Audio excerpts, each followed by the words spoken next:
শান্তির ছেলেগুলো তোর বাপকে রাস্তায় ধরে এইভাবে অপমান করেছে? হ্যাঁ বাড়া, তা নাই তোর কি বলছি? চুদির ভাইগুলোর বিশাল সাহস হয়ে গেছে, এবার ওদের সেটা তো ভাঙবই। আর ওরা নাকি এটাও বলেছে এবার নাকি ওদের প্যান্ডেলই ফার্স্ট হবে, পারলে ঠেকিয়ে দেখা। ফার্স্ট হবে?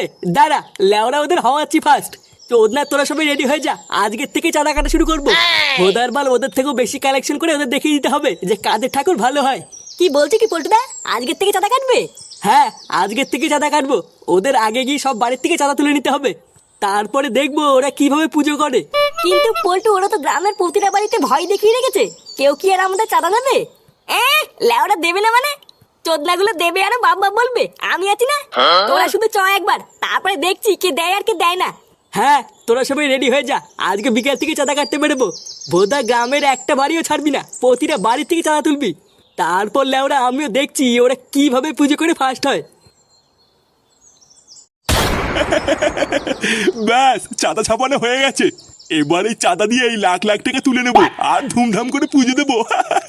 হ্যাঁ গুরু, এটা তুমি ঠিকই বলেছো। তুমি দেখবে এবার এই বাজে ক্লাব আমাদের সামনে ধোপেও টিকবে না।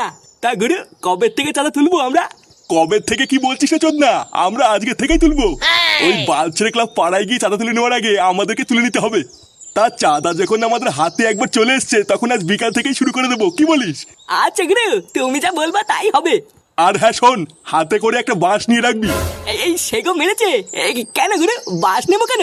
কেন আবার কি, যে শান্তির ছেলে চাঁদা দেবে না তার সেটাই ভরে দিবি। ও, তাই বলো? এবার আমরা বালছেড়ে ক্লাবকে বুঝিয়ে দেবো যে আমরা কত বড় একটা চুদির ভাই।